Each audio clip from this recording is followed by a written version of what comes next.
নমস্কার বন্ধুরা, তোমরা সকলে কেমন আছো? আশা করি তোমরা সকলে সুস্থ আছো, ভালো আছো। তোমরা থাম্বনেল দেখেই বুঝতে পারছো আমি কোন টপিক নিয়ে আলোচনা করতে চলেছি। আজ আমি কালী তত্ত্ব সম্পর্কে তোমাদের সঙ্গে আলোচনা করব। কিছুদিন আগেই আমি মা কালীর তত্ত্ব সম্পর্কে অনেক কিছু জেনেছি, অনেক অজানা কথাও আমি জেনেছি। তবে জেনেছি এক গুরুজির কাছ থেকে। সেই গুরুজি বলার ভঙ্গিমাটা এত সুন্দর না, মানে এত সুন্দর করে বুঝিয়ে বুঝিয়ে বলেছেন উনি, যার কারণে আমি সমস্তটাই বুঝতে পেরেছি। মা কালীকে তো আমরা সকলেই চিনি। আমরা কীরকমভাবে চিনি ওনাকে? উনি মহাদেবের বুকে পা দিয়ে দাঁড়িয়ে আছেন, ওনার পাশে ডাকিনী বর্ণিনী থাকেন এবং উনি জিভ বার করে থাকেন, জিভ বার করে দাঁড়িয়ে থাকেন। ওনাকে এইটুকুই আমরা চিনি, যে আমরা মা কালীকে চিনি, এইটুকুই। কিন্তু মা কালীকে চেনা কি এতটাই সহজ? না, এতটাই তো সহজ নয়। মা কালীকে চিনতে গেলে ওনার তত্ত্বকে জানতে হবে। আচ্ছা, এবার আমি বলি, কে এই কালী? এনার জন্মবৃত্তান্ত কী? এনার নামটাই বা কোথা থেকে এলো? আচ্ছা, কালী শব্দের অর্থটা কি তোমরা জানো? কালী অর্থাৎ কালেরও অতীত যিনি, তিনি জন্ম মৃত্যু সময়কে নির্ধারণ করেন। অর্থাৎ কালী শব্দের অর্থই হলো কিন্তু সময়। যিনি জন্ম এবং মৃত্যুকে নির্ধারণ করে চলেন। আচ্ছা, এইবার আমি বলি, কে এই কালী? এই পুরো জগৎটাই হলেন কালী। সমস্ত বিশ্ব ব্রহ্মাণ্ড, এই ত্রিলোক, এটাই হলেন কালী। সৃষ্টির আদিতে যখন কোনো কিছুরই অস্তিত্ব ছিল না, কোনো গ্রহ নক্ষত্র কিচ্ছু ছিল না, জগৎ সৃষ্টি হয়নি, তখন একমাত্র মহাশূন্যে বিরাজ করতেন দেবী কালী। তার ওই ত্রিনয়ন অগ্নি, চন্দ্র এবং সূর্য দ্বারা গঠিত। তিনি একমাত্র মহাশূন্যে বিরাজ করতেন এবং তার দ্বারাই সৃষ্টি হয়েছে এই ত্রিভুবন, বিশ্বব্রহ্মাণ্ড। তিনি মহেশ্বর, ব্রহ্মা বিষ্ণুর আদি জননী, যাকে বলা হয় আদি পরাশক্তি, তিনি হলেন পরম ব্রহ্ম। এবার আমি বলি, মা কালীর আসল রূপ কেমন। মা কালীকে আমরা যেরকম স্নেহময়ী, দয়াময়ী রূপে পুজো করি, মায়ের মুখটা হচ্ছে একদম স্নেহ ভরা মুখ, হ্যাঁ, একটা সুন্দর, খুব সুন্দর দেখতে উনি। আমরা তো এই রূপে মাকে পুজো করে থাকি। তবে মায়ের কিন্তু এটা একদমই আসল রূপ নয়। হ্যাঁ, যেটা তোমরা শুনছো একদম সত্যি, মায়ের কিন্তু এটা একদমই আসল রূপ নয়। মা কিন্তু অতি ভয়ঙ্করী, অতি থেকে অতীব ভয়ঙ্করী উনি। আর এইটা দেবী ভাগবত পুরাণে একদম বর্ণিত রয়েছে। আর দক্ষিণা কালীর স্তোত্রটা তোমরা যদি শোনো, তাহলে তোমরা প্রত্যেক জায়গায় ভয়ঙ্করী ভয়ঙ্করী এই কথাটা তোমরা শুনতে পাবেই। ওটা তো একটা সংস্কৃত মন্ত্র। তোমরা হয়তো সংস্কৃত মন্ত্রটা শুনবে, কিন্তু এর যে বাংলা অর্থ, সেটা কোনো সাধারণ মানুষের পক্ষে জানা সম্ভব নয়। যারা প্রতিনিয়ত পুরাণ পাঠ করেন, বেদ পাঠ করেন, তারাই একমাত্র এগুলোর বিষয় ভালোভাবে জানতে পারবে। আমিও জানতাম না, তবে আমি ওই গুরুজির কাছ থেকে কিন্তু শুনে সব কিছু জানতে পেরেছি। ঘোরদংষ্ট্রা, এই শব্দের অর্থটা না আমার মাথায় খুব ঘুরপাক খেত। ঘোরদংষ্ট্রা কথার অর্থটা কী, আমি কিন্তু এর প্রকৃত অর্থ জানতাম না। তবে এটা আমি জানলাম যে ঘোরদংষ্ট্রা কথার অর্থ হচ্ছে বরফের মতন সাদা দাঁত। ওনার কিন্তু লম্বা লম্বা দাঁত ছিল। হ্যাঁ, উনি বললাম তো, ওনার যে প্রকৃত রূপ, সেটা কোনো মানুষের পক্ষে সহ্য করা অসম্ভব, একদমই সম্ভব নয়। ওনাকে যে কেউ দেখলেই ভয় পেয়ে যাবেন, হয়তো ভয়ে তার মৃত্যু পর্যন্ত ঘটতে পারে। উনি ছিলেন মহাভীমা, খুব মোটা এবং একদম আকাশচুম্বী ওনার চেহারা। উনি লম্বা চওড়া, আর ওনার মুক্তকেশী, কেশগুচ্ছ সবসময় খোলা থাকতো। ওনার কেশকে বেঁধে রাখার ক্ষমতা কার আছে? এই প্রকৃতিকে বেঁধে রাখার ক্ষমতা কি কারোর আছে? উনিই তো হলেন স্বয়ং প্রকৃতি। আর ওনার যে কেশ, তা ছিল একদম মেঘের মতন, সেই কেশ একদম উড়ত। হ্যাঁ, আর ওনার গাত্রবর্ণ ছিল কৃষ্ণবর্ণা, মেঘের ন্যায় কৃষ্ণবর্ণা। যখন দেখবে মানে ঝড় আসে, তার আগে মেঘ এমন কালো করে আসে, মনে হয় যেন প্রচুর ঝড় উঠবে, প্রচুর বৃষ্টি পড়বে। সেই রকম ছিল ওনার গাত্রবর্ণ। এবং ওনার সামনে ছিল দুটো লম্বা লম্বা দাঁত, সে বিশাল আকার, বিশাল লম্বা। আর ওনার জিহ্বা ছিল মানে অনেক লম্বা, অনেক লম্বা, লোলো জিহ্বা, সবসময় ওনার জিভটা বেরিয়েই থাকতো। এবং ওনার চোখগুলো ছিল রক্তবর্ণা, সবসময় রাগে লাল হয়ে থাকতো। আর উনি হচ্ছেন উলঙ্গিনী, ওনাকে বস্ত্র পরাবার ক্ষমতা কারণ নেই, ওনার জন্য সেই বস্ত্রই তো তৈরি হয়নি। সেই বস্ত্র কে পরাবে ওনাকে? এই প্রকৃতিকে কি কখনো বস্ত্র পরানো যায়? মা কালীর রূপটা হচ্ছে অতীব ভয়ঙ্করী, খুবই ভয়ঙ্কর। ওনার বিশালাকার হাঁ, ওনার হাঁ মুখটাই কত বড়। ওনার ওই হাঁয়ের মধ্যেই থাকতো গোটা ত্রিভুবন, বিশ্বব্রহ্মাণ্ড। ওনার গর্ভে গোটা বিশ্বব্রহ্মাণ্ড বিলীন হয়ে আছে। শ্যামা সঙ্গীতের একটি গানে একটা লাইন আছে না, ব্রহ্মাণ্ড ছিল না যখন মুন্ডমালা কোথায় পেলি। যখন ব্রহ্মাণ্ড ছিল না, ওনার গলায় কিন্তু সেই মুন্ডমালাগুলো থাকতো। এবার আমি বলি, এই মুন্ডমালাগুলো কিসের প্রতীক? ওনার গলায় 50টা মুন্ড থাকে। সেই 50টা মুন্ডকে 50টা বর্ণের সাথে তুলনা করা হয়, মানে স্বরবর্ণ আর ব্যঞ্জনবর্ণ মিলিয়ে। তোমরা হয়তো ভাবছো যে এই মুন্ডর সাথে মানে এই ব্যাকরণের বর্ণের কী সম্পর্ক অবশ্যই আছে। ওনার ওই মুন্ডগুলো 50টা স্বরবর্ণ এবং ব্যঞ্জনবর্ণকে মিলিয়ে বোঝায়। এবং ওনার ওই যে খড়গ, ওই খড়গটা হলো জ্ঞানের প্রতীক। উনি ওই বর্ণগুলোকে এক একটা রূপ দিয়েছেন মুন্ড হিসেবে। তখন তো বিশ্বব্রহ্মাণ্ড কিছুই সৃষ্টি হয়নি, তাহলে অসুর কোথা থেকে আসবে? উনি এগুলোকে এক একটা মুন্ড হিসেবে রূপ দিয়েছেন, মানে কাঁচা মাথা। আর উনি এই মাথাগুলো থেকে যে রক্ত টপটপ করে পড়তো, সেগুলোকে উনি পান করতেন। এবং উনি একটা মালা আকারে মানে গলায় ওই 50টা মুন্ড পরেছিলেন। এবং তার হাতগুলো মানে কোমরবন্ধ হিসেবে পরেছিলেন। এবং কানে থাকে দুটো শিশু, মানে সব মানে কি মৃত শিশু ঝোলানো থাকে কানের দুল হিসেবে।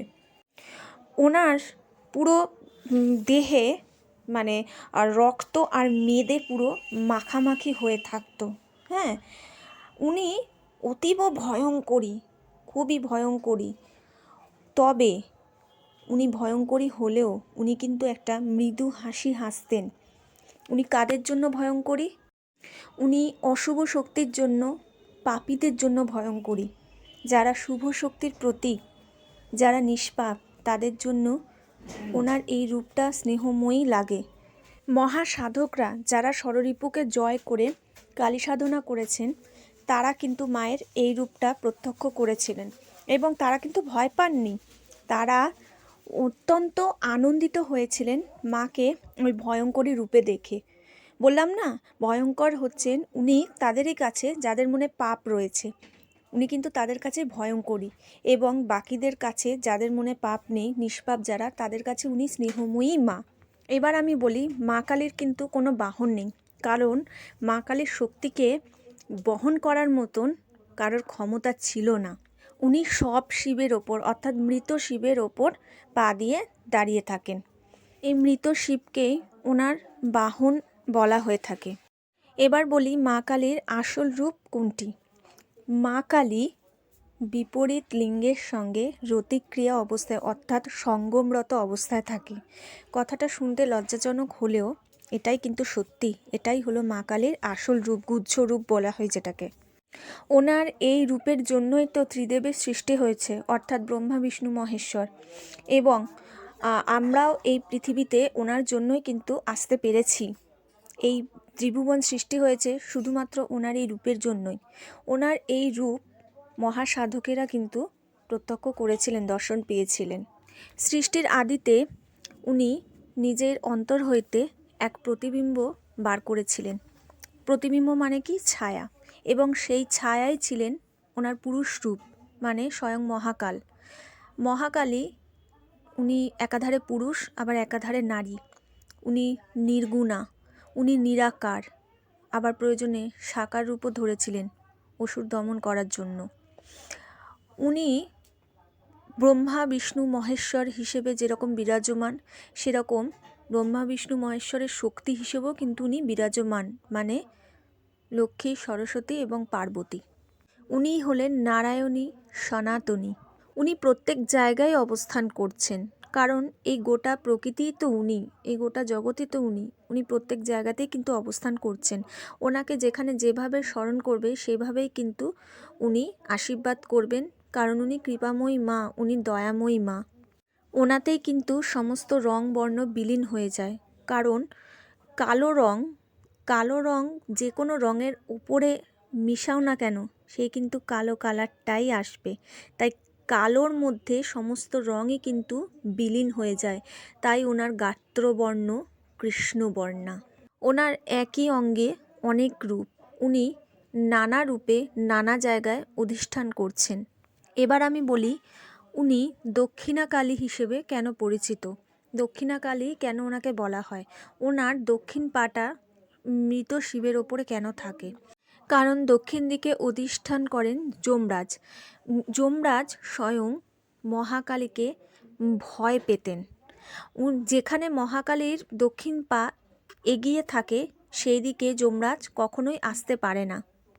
কথায় আছে না একটা গানের লাইন, সে যে মুক্তকেশী শক্ত বেড়া, তার কাছেতে যম ঘেঁষে না। যারা শুদ্ধ আত্মা তাদেরকে যমরাজ কখনোই নিতে আসতে পারেন না, তাদেরকে মা নিজের মধ্যেই বিলীন করে নেন, এবং যারা পাপী তাদেরকে যমরাজ তুলে নিয়ে যায় এবং নরকের যন্ত্রণা ভোগ করায় কর্মফল অনুযায়ী। এই জন্য প্রত্যেক মানুষকে লোভ, হিংসা, অহংকার, ক্রোধ এই সব কিছু ত্যাগ করতে হয়, কারণ এই সবই হলো পতনের কারণ। এই সবের দ্বারা কিন্তু নিজের কর্মফল নির্ধারণ করে। মানুষের ওপর যত হিংসা করবে, মানুষের ওপর যত নিজের অহংকার বড়াই করবে, সব কিছু আমার করে, আমার এই আছে, আমার সেই আছে, আমার তা আছে, এসব কিছু যত তোমরা অহংকার করবে, ততই কিন্তু তোমাদের কর্ম একদম নিচের দিকে চলে যাবে। কর্মফল যত কিন্তু কর্ম যত উপরের দিকে ওঠে সেই কর্মটা কিন্তু ভালো হয়, আর যত নিচের দিকে নামে সেই তার জন্য দায় কিন্তু এই রিপুগুলোই। তাই সকলের লোভ, অহংকার, হিংসা, ক্রোধ এগুলো ত্যাগ করা অবশ্যই উচিত। তোমরা যারা গীতা সম্পর্কে জানো, তোমরা গীতায় শ্রীকৃষ্ণ যখন অর্জুনকে বিশ্বরূপ দেখিয়েছিলেন, এই বিশ্বরূপ কিন্তু আর কারোর পক্ষে দেখা সম্ভব ছিল না, আর উনি কাউকে এরকম রূপ দেখাননি, একমাত্র উনি অর্জুনকেই এই বিশ্বরূপ দেখিয়েছিলেন। এই বিশ্বরূপের মধ্যে শ্রীকৃষ্ণর মুখমণ্ডলটা কেমন ছিল তোমরা কি জানো? শ্রীকৃষ্ণ কিন্তু হিংস্র হয়ে উঠেছিলেন। হ্যাঁ, এটাই সত্যি, শ্রীকৃষ্ণ কিন্তু হিংস্র হয়ে উঠেছিলেন। ওনার মুখের ভিতরে কিন্তু গোটা ব্রহ্মাণ্ডটা ছিল, এবং ওনার মুখের ভিতরে কিন্তু অনেক নররূপী অসুরও ছিল। সেখানে শ্রীকৃষ্ণ নিজেকে বলেছিলেন, আমি সব, আমি হলাম এই গোটা পৃথিবী, আমি হলাম সূর্য, চন্দ্র, আকাশ, মাটি, সব কিছুই, আমি হলাম পুরুষ আবার নারী। শ্রীকৃষ্ণ সেটা কী হিসেবে বলেছিলেন সেটা কি তোমরা কেউ জানো? শ্রীকৃষ্ণ আর মা কালীর মধ্যে কিন্তু কোনো পার্থক্য নেই, দুজনেই হলেন পরম ব্রহ্ম, কারণ তিনিই হলেন স্বয়ং মহামায়া। শ্রীকৃষ্ণ তিনি নারায়ণের দক্ষিণ অঙ্গ থেকে বেরিয়েছিলেন, এক কৃষ্ণমূর্তি, কালো মূর্তি, এবং যিনি গোলকে বিরাজ করেন তার আহ্লাদিনী শক্তি দেবী রাধিকার সঙ্গে। এই দেবী রাধিকাও হলেন কিন্তু আদিশক্তি মহামায়ার এক রূপ। এই গীতায় শ্রীকৃষ্ণ কিন্তু আমি বলতে উনি নিজেকে কোনোদিনই বোঝাননি, উনি মহামায়াকেই বোঝাতে চেয়েছেন, এবং এই শ্রীকৃষ্ণ হলেন মহামায়ার পুরুষ রূপ এবং নারী রূপ হলেন দেবী কালিকা। মা নিজের 3টি গুণ কিন্তু ত্রিদেবকে দান করেছিলেন। এই 3 গুণ দ্বারাই কিন্তু ত্রিদেব সৃষ্টিকার্য, পালনকার্য এবং সংহার কার্য চালিয়েছিলেন। তিনি ব্রহ্মাকে দিয়েছিলেন রাজসিক গুণ, বিষ্ণুকে দিয়েছিলেন সাত্ত্বিক গুণ, এবং শিবকে দিয়েছিলেন তামসিক গুণ, কিন্তু পরে তিনি শিবকে 3টি গুণ মানে আরও 2টি গুণ দিয়ে দিয়েছিলেন। সেই জন্য শিব হলেন ত্রিগুণা সম্পন্ন। একমাত্র মহাদেবী মায়ের স্বরূপ চিনতে সক্ষম হয়েছিলেন, সেই জন্য তিনি দেবাদিদেব মানে দেবেরও আদিদেব মহাদেব। তিনি স্বয়ং মহাকাল ও মহাকালেরও অতীত হলেন মহাকালী। এগুলি সবই দেবী ভাগবত পুরাণে পাওয়া যাবে। দেবী ভাগবত পুরাণ হচ্ছে কিন্তু সবচেয়ে পুরনো, সবচেয়ে আদি পুরাণ, যার থেকে দেবী কালিকার সম্পর্কে সব কিছু জানতে পারা যাবে। এবং তিনি কিভাবে দেবী দুর্গা হলেন সেই সম্পর্কেও কিন্তু ওখানেই লেখা রয়েছে। দেবী দুর্গা হলেন ওনার সৌম্য রূপ, মানে অতীব সুন্দর রূপ, অতীব সুন্দর, যাকে দেখে মানে চোখই সরানো যাবে না। এবং দেবী কালিকা ভয়ঙ্করী রূপ, কারণ তিনি অসুরদের দমন করার জন্য এই ভয়ঙ্করী রূপে অবস্থান করতেন। যাই হোক, আমি যতটুকু জেনেছি ততটুকুই তোমাদের সঙ্গে শেয়ার করলাম। আর তোমাদের সঙ্গে আমার শেয়ার করতে খুব ভালো লাগে, কারণ আমিও চাই আমার মতন সকলে জানুক, সকলের মানে এটুকু জ্ঞান হোক এই পৌরাণিক কাহিনী সম্পর্কে। দেখো, আমি হলাম প্রদীপের আলোর মতন, আমি সূর্যের আলো নই যে আমি সকল দিকে আমার আলো ছড়িয়ে দিতে পারবো। প্রদীপের আলো কিন্তু সূর্যের আলোর কাছে কিচ্ছু নয়। আমি যতটুকু জ্ঞান অর্জন করি ততটুকুই কিন্তু তোমাদের সঙ্গে আলোচনা করি। আর আমি যার কাছ থেকে এই জ্ঞানগুলো পেয়েছি, মানে এই সব কিছু জানতে পারছি, আমার সেই গুরুজির চরণে শতকোটি প্রণাম। খুব ভালোভাবে উনি যদি না বোঝাতে পারতেন আমি হয়তো কিছু বুঝতে পারতাম না। উনি যেভাবে বুঝিয়েছেন, কোনো অজ্ঞানী মানুষও বুঝে যাবে এই কালীতত্ত্ব সম্পর্কে। শুধু কালীতত্ত্বই না, আরও অনেক দেবদেবীর সম্পর্কে উনি আলোচনা করেছেন। উনি শ্রীকৃষ্ণের সম্পর্কে আলোচনা করেছেন, উনি মাতা সরস্বতী মানে বেদমাতা যিনি, তার সম্পর্কে আলোচনা করেছেন, উনি দেবী লক্ষ্মীর সম্পর্কে আলোচনা করেছেন। মানে সব দেবদেবী 33 কোটি দেবদেবী সম্পর্কে উনি আলোচনা করেছেন। আমার সবটা তো শোনা হয়নি, আমি এরপর যখন মানে অন্যান্য দেবদেবী সম্পর্কে শুনবো তখন সেই ভিডিওগুলো আমি তোমাদের সঙ্গে শেয়ার করব। যাই হোক, আজকে কালীতত্ত্ব সম্পর্কে শুনে তোমাদের কেমন লাগলো তোমরা কমেন্ট করে জানিও বন্ধুরা। আর আমার ভিউয়ার্স বন্ধুরা, তোমরা যারা আমার ভিডিওটিকে নতুন দেখছো, আমার ভিডিওটি যদি তোমাদের ভালো লেগে থাকে তাহলে কিন্তু প্লিজ আমার চ্যানেলটিকে সাবস্ক্রাইব করে দিও এবং অল বাটন করে দিও, যাতে আমার সমস্ত নোটিফিকেশান তোমাদের কাছে গিয়ে পৌঁছায়। আর আমার চ্যানেলটিকে কিন্তু লাইক করতে আর শেয়ার করতে কিন্তু একদমই ভুলো না। তোমাদের একটা সাবস্ক্রাইব পেলেই কিন্তু আমি আরও উৎসাহী হয়ে এই সমস্ত অজানা কাহিনী তোমাদের সঙ্গে আলোচনা করতে পারবো। যাই হোক, তোমরা খুব ভালো থেকো, সুস্থ থেকো। আজকের মতন বিদায় বন্ধুরা। জয় মা কালী।